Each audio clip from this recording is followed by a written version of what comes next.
The autumn festival of Silvermore Pack should have been King Thaddeus Nightshade's triumph. The most powerful alpha in the Northern Territories stood on the ceremonial platform, his intimidating presence making even seasoned warriors bow their heads. At 32, he commanded not just one pack but an alliance of 12, his rule absolute and unchallenged.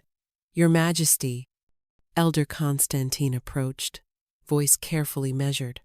"The tributes from the outer settlements have arrived. Shall we begin the presentations?" Thaddeus nodded, his ice-blue eyes scanning the crowd below. 3 years of searching, and still no trace of her. His jaw clenched at the thought. Somewhere among these 1,000 faces was information about Seraphina, the Omega he'd rejected on their mating night, when he'd discovered she wasn't the pure-blooded alpha female his advisors had claimed.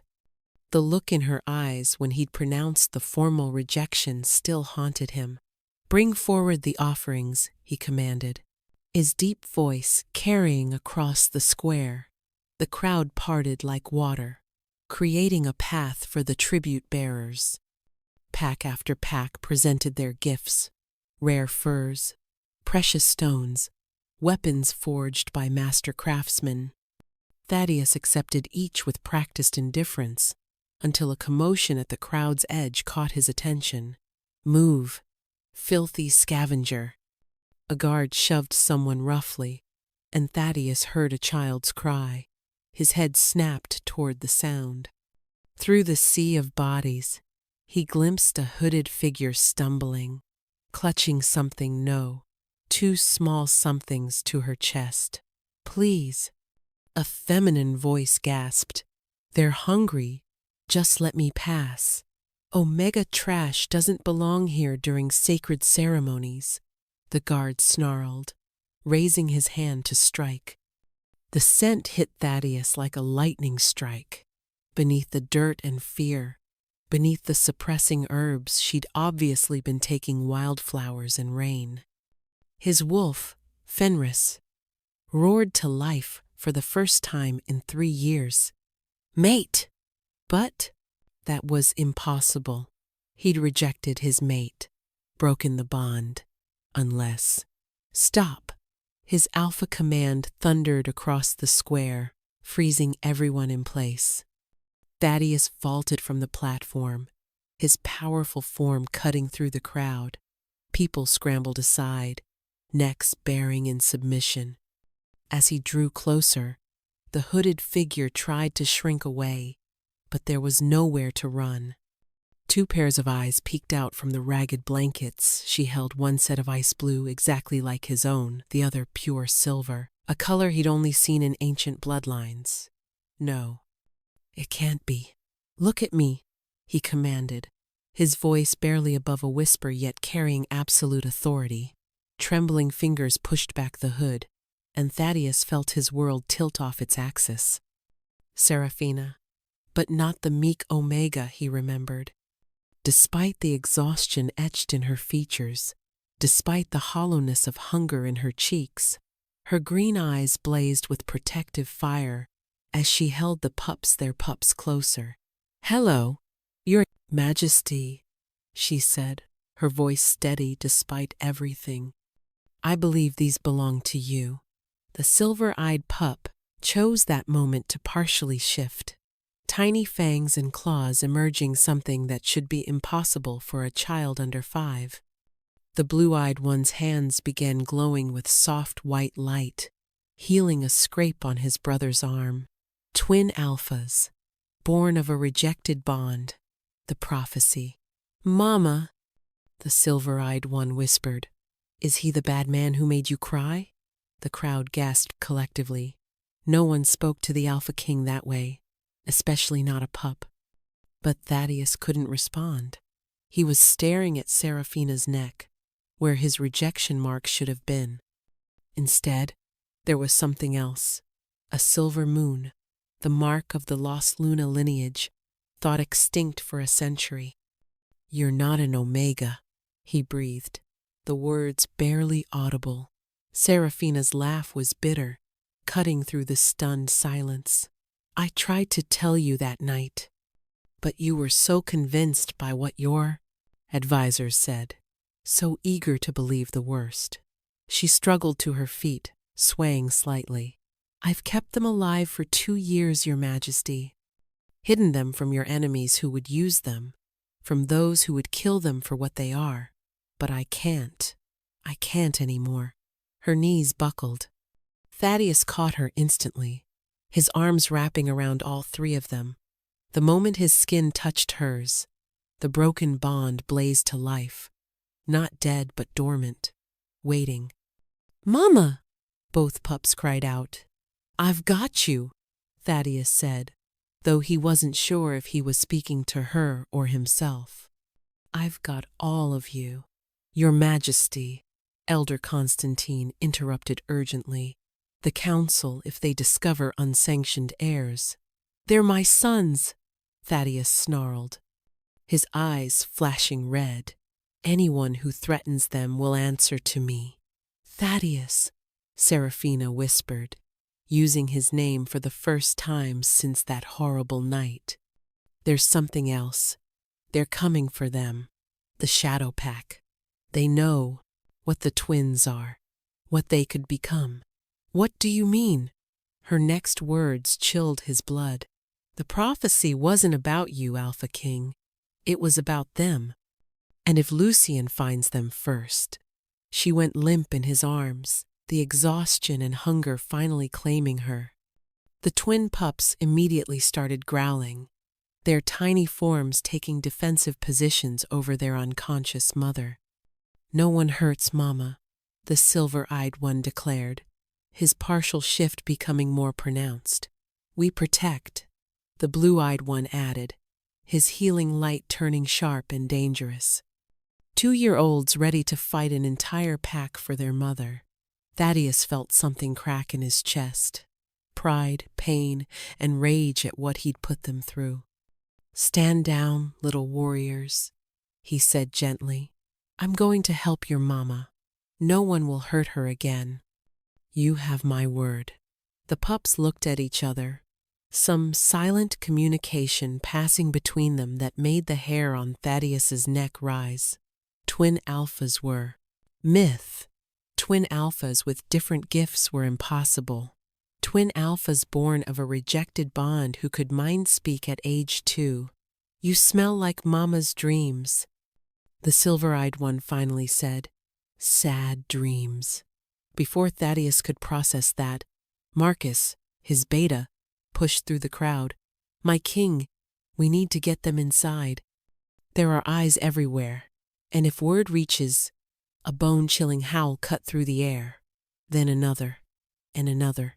Shadow Pack wolves, emerging from the forest line. Dozens of them. "They found us." Seraphina stirred, her eyes flying open in panic. "Thaddeus, you don't understand. It's not just Lucian. It's..." Well, a familiar voice drawled from the crowd. "The fallen Omega and her bastard pups." How touching. Thaddeus spun to find Counselor Dravik stepping forward, his smile cold. The man who'd convinced him Seraphina was a lying Omega. The man who'd provided the evidence of her supposed deception. "You," Thaddeus growled. "Me," Dravik agreed, pleasantly. "And I'm afraid I can't let you keep them, Your Majesty. You see, those pups? They're not just your sons. They're the key to something much bigger.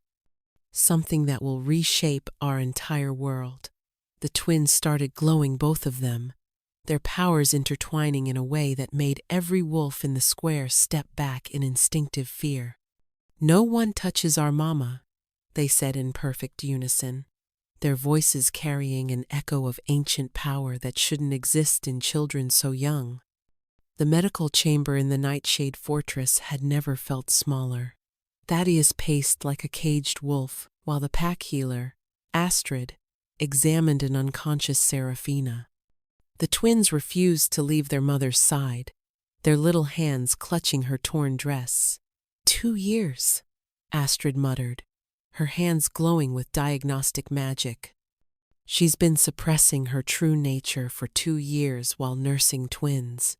It's a miracle she's alive. What true nature? Thaddeus demanded.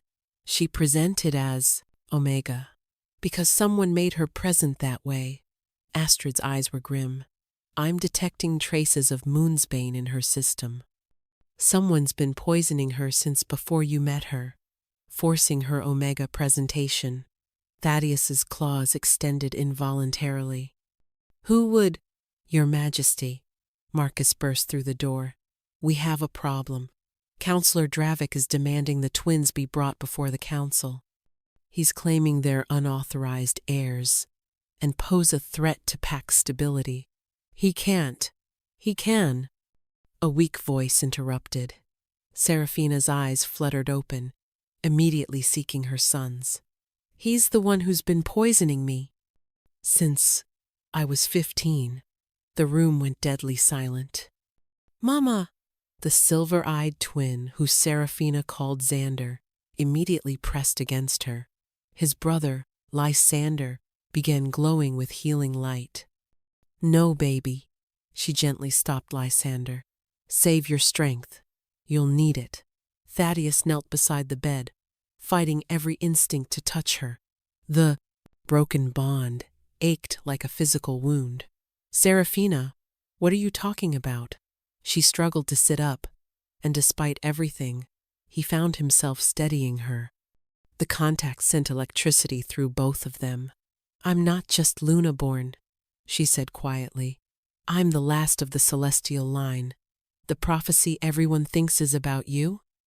It's about my bloodline, about children born with the power to either unite all packs or destroy them. That's impossible. The celestial line died out because Dravik killed them. Her green eyes blazed with old fury. My parents, my siblings, everyone except me, because he needed me alive. Needed me to bear children he could control. Xander growled, his tiny form shifting partially. Bad man hurt Mama? Shh, my brave boy. Seraphina stroked his dark hair. Mama's okay. But you're not, Thaddeus said, pieces falling into place. The night of our mating ceremony, the evidence Dravik presented. All fabricated, but you believed him over your own mate. The hurt in her voice cut deeper than any blade. You performed the rejection ceremony before I could shift, before you could see what I really was. I'm going to kill him, Thaddeus said simply. No. Seraphina grabbed his arm, and both of them gasped at the intensity of the contact. He's not working alone. There's an entire faction that believes the prophecy should be fulfilled through darkness, not light. If you kill him now, we'll never find the others. Marcus cleared his throat. My king, the council is assembling. Dravik is spreading word that the Omega deceived you, that the pups aren't yours. Lysander's healing light flared angry red. We are his. Mama showed us in dreams. Thaddeus stared at the pup. You dream of me? Every night, Xander supplied. Mama cries and calls for you. We try to help, but she says you can't hear anymore. The Alpha King felt something shatter in his chest. For 3 years, she'd been calling through their bond, and he'd blocked it, thinking he was avoiding weakness. Your Majesty, Astrid interrupted urgently. There's something else. The twins. Their power signatures are off the charts. If they fully manifest without proper training, an explosion of sound from outside cut her off. Howls, snarls, the clear sound of battle. They're here. Seraphina went pale. Lucian's forces. Dravik must have signaled them. Let them come, Thaddeus snarled, his body beginning to shift. I'll tear apart anyone who threatens. No. Seraphina stood shakily. You don't understand. Lucian isn't just after the twins. He's my cousin, another survivor Dravik kept hidden. He's been turned into something wrong. He believes if he drains the twins' power, he can remake the world. Mama, Lysander tugged her dress. The bad wolves are scared of Zandy and me together. We can stop them. No, baby. You're too young. Both twins' eyes suddenly went white, and they spoke in unison with a voice far older than their years. The moon rises twice in the house of shadows. What was broken shall be reforged, but only through choice, not force. The rejected shall become the crown, and the crown shall kneel to love. They blinked, returning to normal, looking confused. Mama, why everyone looking scared?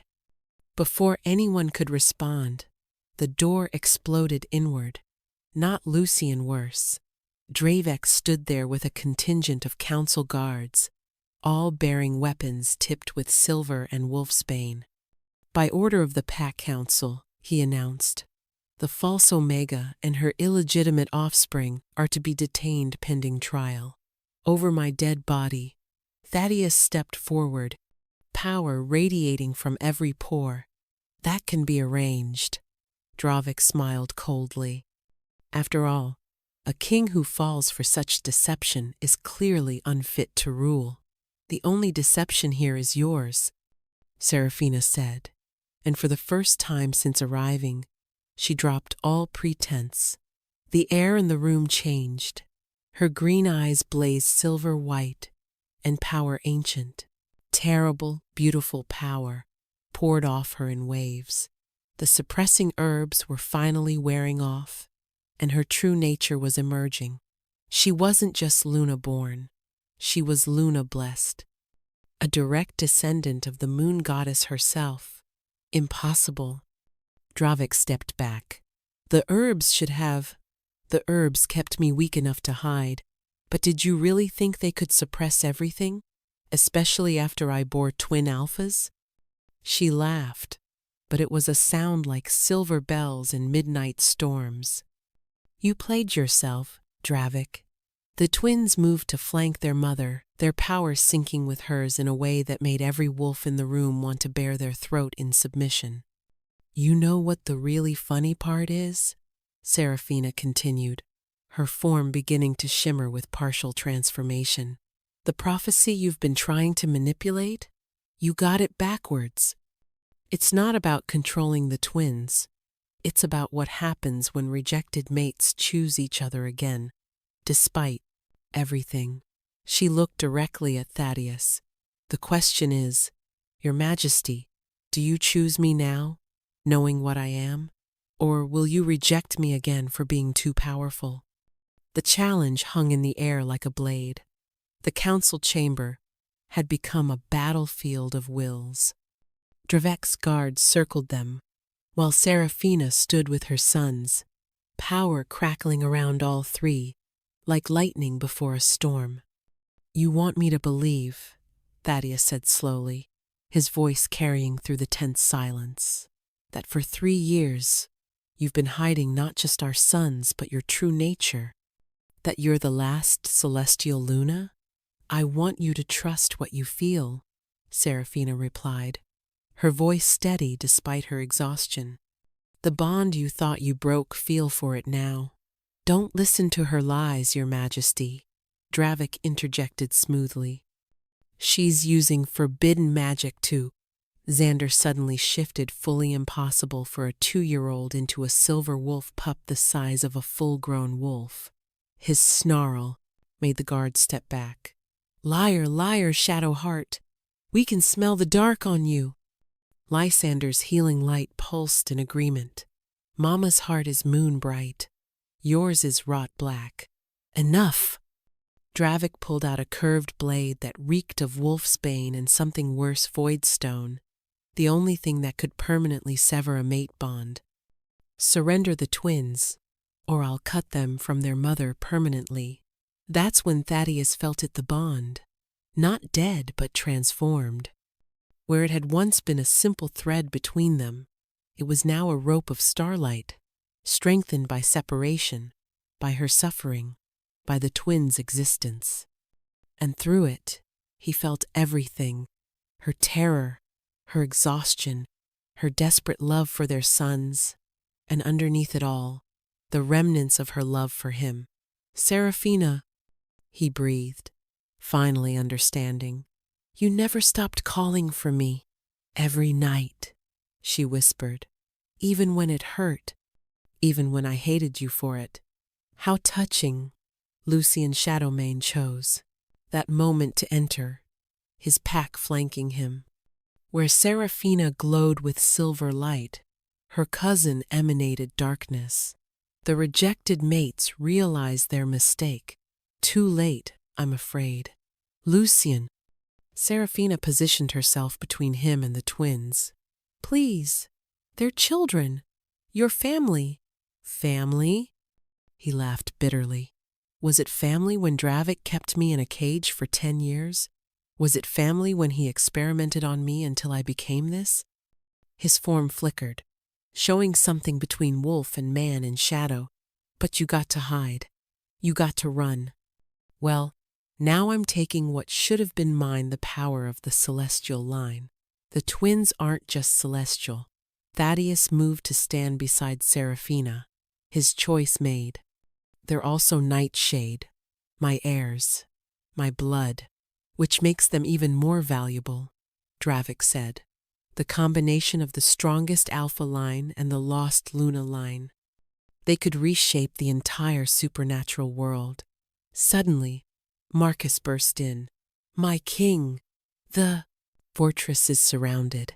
Shadow Pack, Void Hunters, and..." He paused, disbelieving. "The Celestial Guard." "That's impossible." Dravik went pale. "The Celestial Guard died with the bloodline." "Did they?" An elderly woman entered, her white hair gleaming like moonlight. She wore ancient armor that hummed with power. Or did they simply wait for the true heir to reveal herself? "Grandmother Morwen?" Seraphina gasped. "Hello, little moonchild." The woman smiled warmly before her expression turned deadly cold as she faced Dravik. "Counselor, you have much to answer for." "This changes nothing." Dravik raised the void blade. "I have the weapon, I have the authority." Lysander and Xander suddenly joined hands, their combined power creating a shield around their parents.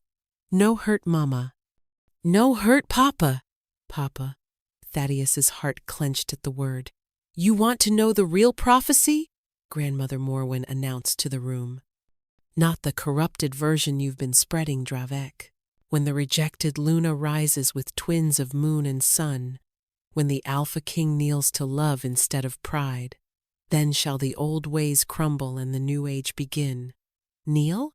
Several council members gasped. An Alpha King never knelt. "Never," Dravik snarled. "Kill them all. Start with the twins." Everything happened at once. Guards rushed forward. Lucian shifted into his shadow form. The Celestial Guard engaged. And in the middle of it all, Seraphina collapsed, the last of her strength finally failing. "Mama!" Both twins screamed. Thaddeus caught her, and as their skin touched, he felt it, she was dying. The suppressing herbs, the hiding, the strain of protecting the twins alone her body was giving out. "Please," she whispered, "save them. Choose them, even if you can't choose me." "I choose you," he said fiercely. "I choose all of you." "I was a fool, Seraphina. My mate, my Luna, my everything, I choose you." And then, before the entire council, before friends and enemies alike, the Alpha King did something unprecedented. He knelt, not in submission, but in supplication, to love, to his mate, to what truly mattered. "I reject my rejection." He spoke the ancient words that were considered impossible. "I reclaim my mate, if she'll have me." The bond between them exploded with light, but Seraphina was too weak to complete it. "She needs the mate bond restored fully," Astrid said urgently. "But she can't." "We can help," Xander said. "Xandy and me?" We're part of Mama and Papa. The twins placed their tiny hands on their parents, and their combined power, moon and sun, healing and strength poured into the bond. But Lucian wasn't about to let his prize escape. With inhuman speed, he lunged for the twins, shadows reaching like claws. No! Serafina found strength from somewhere, shifting into a form no one had seen in 100 years, a celestial wolf, pure silver white with wings of moonlight. She met Lucian midair, and their collision shook the fortress.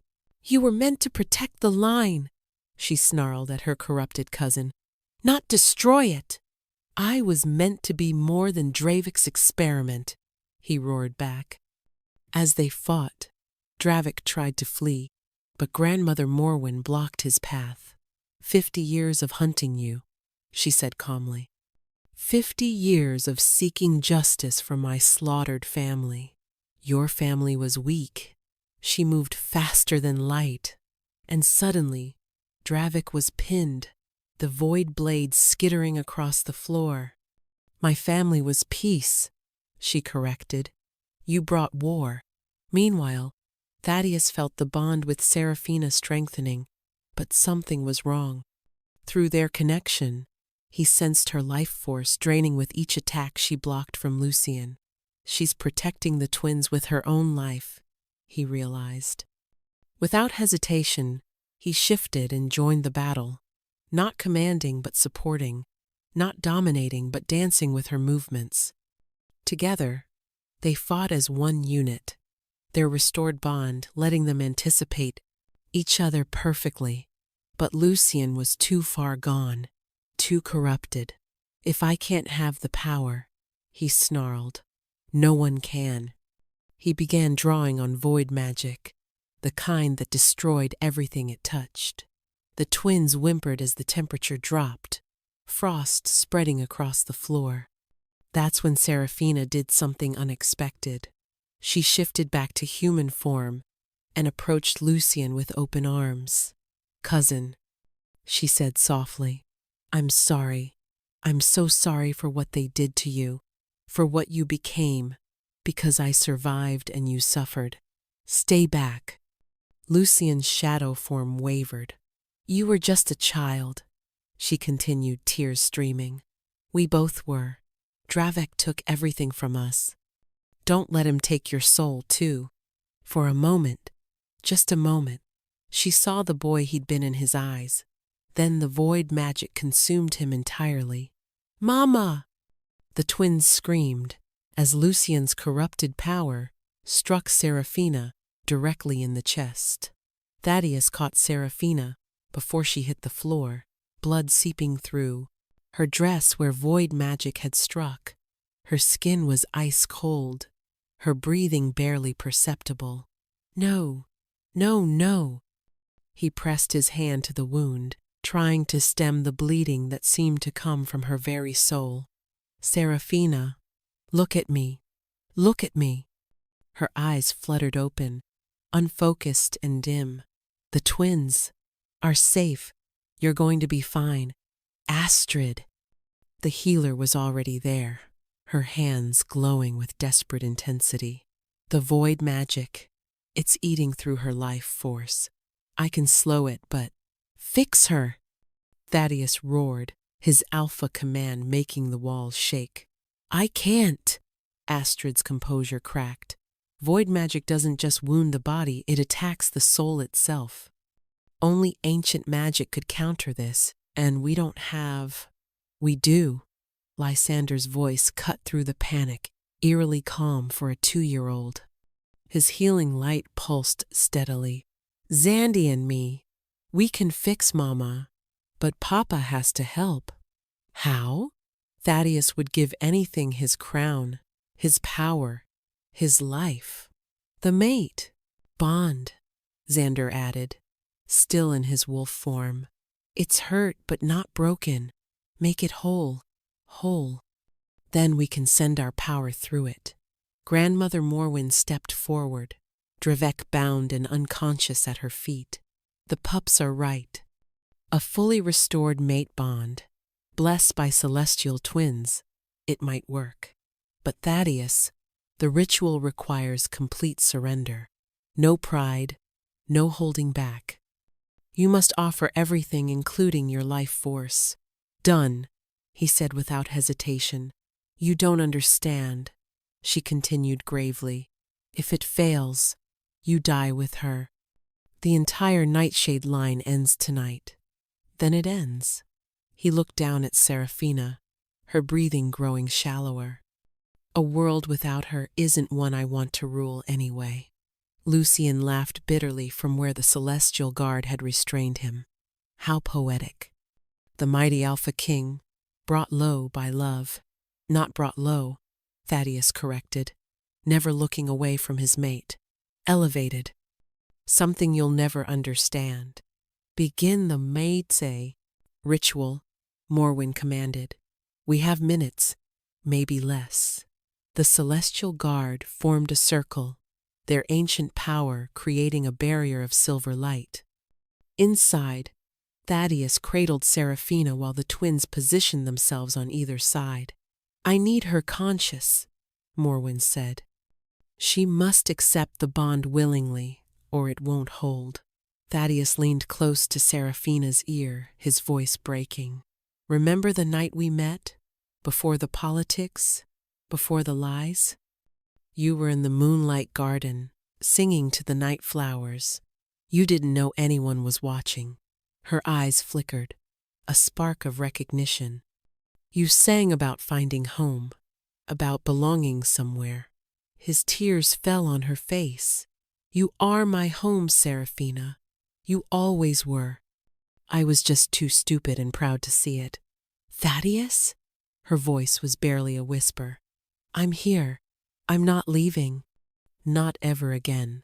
The twins, if I die, promise me. You're not dying. I forbid it. The irony of him commanding death wasn't lost on anyone. Besides, you haven't properly yelled at me yet for being an idiot. 3 years' worth of anger, I deserve every bit of it. She managed a weak smile. You really were an idiot. The biggest. Papa's doing the thing, Lysander announced. The glow thing. Look! Indeed, Thaddeus had begun emanating a deep crimson light, the sign of an alpha's life force being offered freely. Seraphina Celestine. Morwen spoke the ritual words, last of the Luna's direct line. Will you accept this alpha as your true mate, in this life and all that follow? He rejected me, Seraphina whispered, and Thaddeus flinched. And now he offers his very existence as apology, Morwen replied. The question stands. Seraphina looked up at Thaddeus, and in her eyes, he saw 3 years of pain, of struggling alone, of raising their sons while hiding from those who would harm them. But underneath that, he saw something else, love, stubborn and persistent, that had survived even rejection. You came for me, she said. When Lucian attacked, you didn't hesitate. You chose us. I choose you every day for the rest of eternity if you'll let me. Mama, please, Xander whimpered. The dark is getting bigger inside you. Seraphina's hand found Thaddeus's face. Yes. Despite everything. Yes. The moment the word left her lips, their bond exploded into existence, not the simple thread of before, but a rope of pure starlight, visible to everyone in the room. The twins immediately poured their power into it, Lysander's healing light racing to combat the void magic, while Xander's strength reinforced their mother's failing body. But it wasn't enough. The void magic fought back viciously. More, Morwen commanded. Thaddeus, you have to give more. Without hesitation, he poured everything into the bond. His strength, his power, his very essence. The crimson light grew blinding. Papa, no! Lysander cried. Too much! You'll disappear! But Thaddeus didn't stop. If saving her meant his end, so be it. That's when something unprecedented happened. Every wolf in the room guard, council member, even some of Lucien's corrupted pack began contributing their power. The revelation that Serafina was the lost Luna, seeing their mighty king willing to die for love, watching two toddlers fight death itself, it moved something primal in their souls. For the Luna, someone shouted. For the rightful queen! Power flooded the room, channeling through the bond. The void magic shrieked as it was overwhelmed by the combined life force of dozens of wolves. Serafina's back arched as the wound began closing, her own celestial power finally free to emerge. She blazed silver-white, and when her light met Thaddeus's crimson, they created something new, purple sovereign fire that danced between them. The sovereign fire, Morwen breathed in awe. It hasn't been seen for 1,000 years. When the light finally faded, Serafina was breathing normally, the wound completely healed. How? Touching. Lucien's bitter voice cut through the moment. But I still have an army. Dravek still has allies. I can feel it, Serafina said softly, approaching him. The real you, trapped under void magic. Cousin, let me help you. She began glowing with celestial light, the twins joining her, their combined power wrapped around Lucien. No! Dravek had regained consciousness. He's mine. As the celestial light worked on Lucien, the void magic turned on its creator. Dark tendrils shot from Lucien directly at Dravek, who screamed as his own evil consumed him. When the light faded, Lucien collapsed, scarred but free. Dawn broke over the Nightshade fortress, painting the aftermath in gold and crimson. Word had spread through all 12 packs overnight the lost Luna lived. The Alpha King had knelt.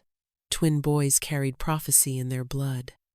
We have a problem, Marcus informed Thaddeus, as they watched Serafina tend to Lucien's recovery.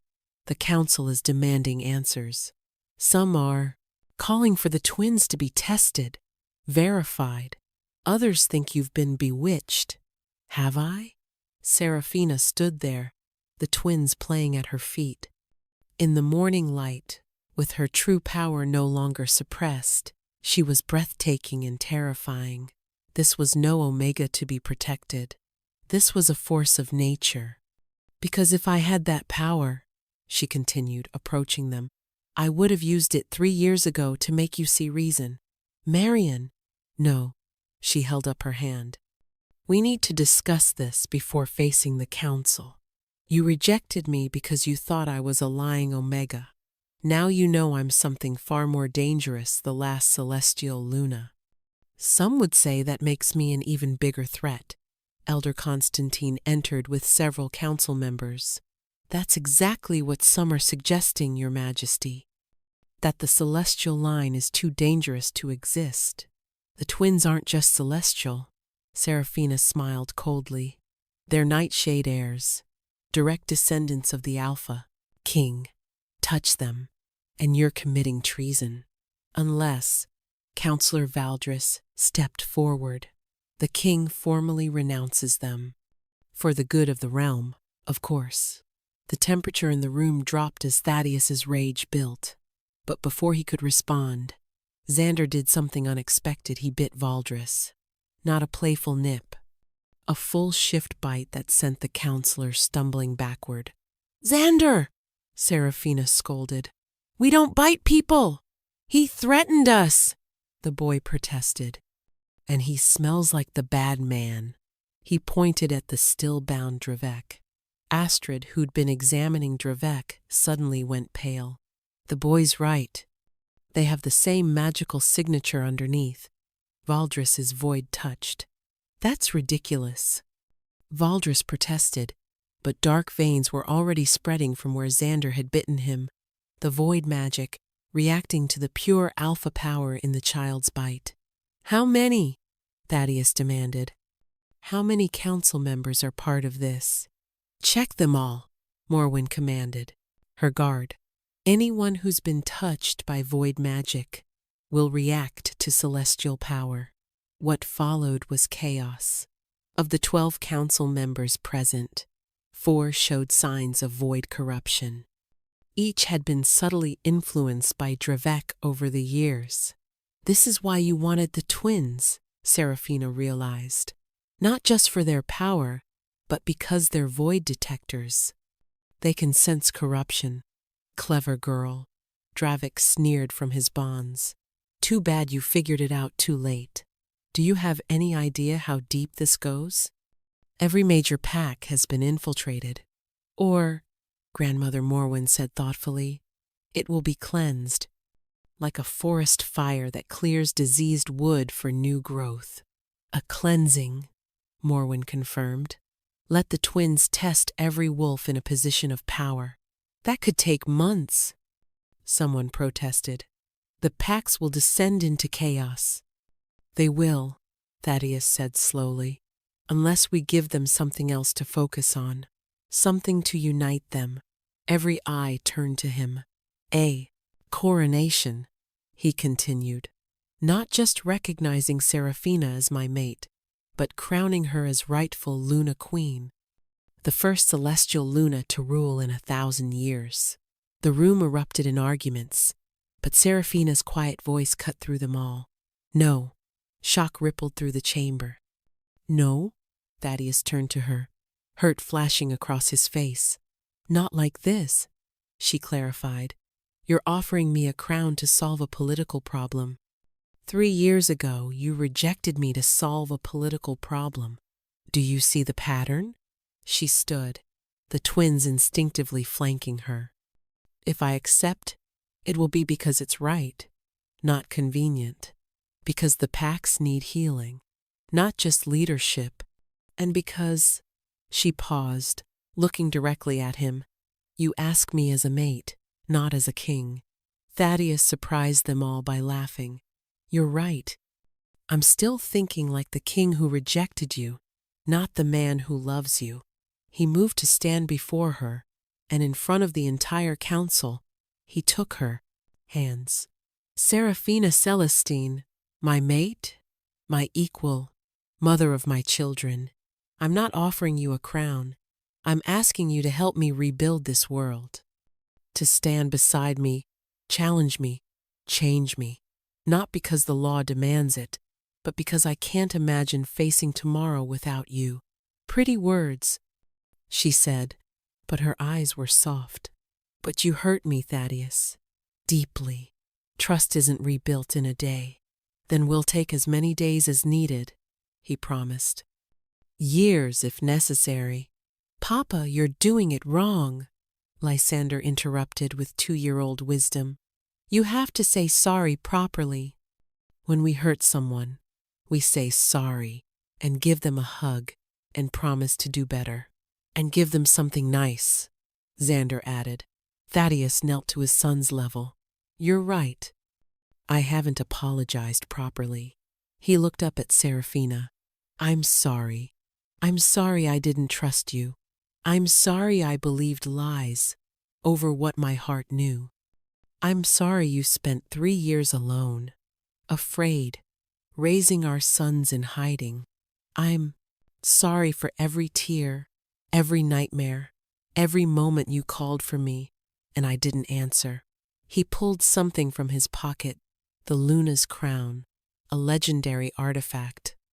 This was hidden in Dravik's chambers. It belongs to you. Before Serafina could respond, an alarm rang through the fortress. Incoming! A guard shouted. Multiple packs approaching. They're demanding to see the twins. Through the window they could see wolves approaching from all directions, hundreds of them. They've come to challenge, Constantine said grimly. Wait, Astrid was staring out the window in confusion. They're not attacking. They're kneeling? Indeed. As the wolves reached the fortress walls, each one dropped to their belly in submission. A young wolf shifted at the gates, calling up. We've come to pledge ourselves to the Luna Queen and the twin heirs. The void, touched among us, have gone mad. attacking randomly. Only the celestial light can save us. More voices joined. The prophecy is fulfilled. Serafina looked at Thaddeus. It seems the choice has been made for us. No, he corrected. They're offering you what's already yours by right. The question is, will you accept? She looked at the twins, at Lucian slowly healing, at the corrupted council members, at the wolves begging at their gates. Then she looked at Thaddeus, the man who'd broken her heart, and was now offering to let her break his in return if that's what healing required. I accept, she said finally, but on my terms. The old ways die today. No more rejecting mates for political gain. No more hiding gifts. No more fear of power. And us? Thaddeus asked quietly. She studied him for a long moment. We'll see, Alpha King. We'll see. That night, as preparations for the coronation began, something unexpected happened. The temperature plummeted. Frost spread across the windows despite the season. And then, through the great doors, moonlight poured in, impossible, brilliant moonlight. The moon, goddess herself, had come. She was beautiful and terrible, her hair woven starlight, her eyes the void between stars. Every wolf present dropped in submission. My last daughter, she said to Serafina, you've done something unprecedented, united the bloodlines. She looked at the twins with wonder. These are beyond even my design. Shiny lady, Xander exclaimed, apparently unimpressed by divinity. The goddess laughed. Fearless, they'll need to be for what's coming. What's coming? Thaddeus asked. The void Dravik tapped has a source, an ancient enemy called the Devourer. It feeds on broken bonds, rejected mates. Every rejection, every betrayal, it all feeds him. She touched the twins' foreheads, leaving glowing crescents. My blessing will help them control their powers. But the blessing will accelerate their mental growth. They'll understand things children shouldn't. You're stealing their childhood, Thaddeus said angrily. I'm preparing them for survival. Before leaving, she turned to Serafina with a knowing smile. Oh, and you're carrying again. Twins. Again. Try not to reject each other this time. The universe can't handle another set of prophecy, children. What? Both parents exclaimed in unison. Astrid rushed forward with diagnostic magic. After a moment, she nodded.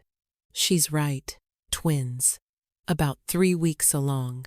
But tonight was the first. Serafina sputtered. The bond completion, Morwen said knowingly. It can trigger retroactive fertility. As the goddess vanished, Thaddeus pulled Serafina close. Tomorrow, we save the world. Tonight, we celebrate being alive and apparently pregnant. None noticed the small crack where the goddess had stood, black veins spreading toward shadows. The Devourer had heard everything. 3 weeks had passed since the goddess's warning. The celestial alignment was tonight, and darkness spread from the horizon, not night, but the absence of everything. Even the stars were being consumed. Every rejected mate for 1,000 years, Lucian gasped, emerging from another vision. The Devourer has raised them as void wraiths, an army of the loveless dead. We don't run, Serafina said, her hand protectively over her slightly rounded belly. We bind. Every mated pair, every family bond, all together. They formed a circle in the courtyard. Every mated pair joined hands, single wolves forming an outer ring with their pack bonds. At the center stood Serafina and Thaddeus with the twins between them. Together, Serafina commanded. Purple sovereign fire spread from family to family, bond to bond. But the Devourer's darkness was too vast, too ancient, too hungry. It's not working, someone screamed. as void wraiths breached the outer defenses. That's when Seraphina felt it, the new twins in her womb, already aware, already powerful. In a moment of impossible magic, channeling the goddess's blessing and her own celestial power, she gave birth instantly. 2 perfect infants appeared in her arms, a girl with silver eyes she named Aurora, and a boy with golden eyes she named Helios. The moment the names were spoken, the infants began to glow not with purple fire, but with prismatic light, every color and none, the 7th sacred bond. Morwen breathed in awe. Soul merger. They were born with it. All 4 children joined hands, Xander and Lysander channeling their parents' power, the newborns adding something ineffable. The family rose into the air, and every bond in the fortress resonated. The devourer finally appeared, not a creature, but a void in reality itself. Where it touched, existence simply ceased.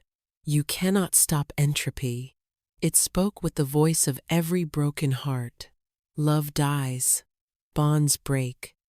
I am inevitable. You're right, Seraphina said, surprising everyone. Love does die. Bonds do break. But that's not the ending. It's the beginning. Every broken bond teaches us to love better. Every rejection shows us what acceptance means. I am death. No, Thaddeus understood. Your fear of rejection, of loss, of being alone. You're not evil, you're terrified. The devourer recoiled as if struck. That's why you need broken bonds, Seraphina continued. Not for power, but for proof that you're right, that love fails. But look around you. The purple fire had become rainbow light, spreading across the land. Every bond blazed brighter, not perfect, but persistent. We reject you, Seraphina said softly, but we don't abandon you. We offer you the 7th bond soul merger. Not to devour, but to join. You're lonely, little Aurora spoke, her first words despite being minutes old. So lonely it hurts the universe. We can fix hurt, Helios added. That's what family does. The 4 children reached out toward the devourer with invitation, not attack. For a moment, all existence held its breath. I was the first rejected, the devourer's voice cracked. Before your kind existed, the Creator made me, then cast me out for questioning. Then no acceptance, Seraphina said. The children's light touched the devourer. Where it made contact, void became potential, endings became beginnings. When the light faded, where the void had been stood, a figure beautiful in its strangeness. Family? It asked with wonder. Family, Seraphina confirmed. You need a name, Aurora declared. Beginning, Helios suggested. You're beginning now. As dawn broke on a world forever changed, Seraphina leaned against Thaddeus, exhausted but triumphant. We actually did it, she murmured. From rejected Omega to Luna Queen, to mother of impossible children to savior of ancient entities. You forgot one, he said, kissing her forehead. My mate. My perfect, powerful, impossible mate. Mama! Papa! Xander called. Beginning doesn't know how to eat food. This is hilarious. As they rushed after their chaotic family, biological, adopted, and cosmic, Thaddeus realized that 3 years ago, he'd rejected her in fear. Now, he couldn't imagine a world without this beautiful chaos. The prophecy was complete, but their story was just beginning.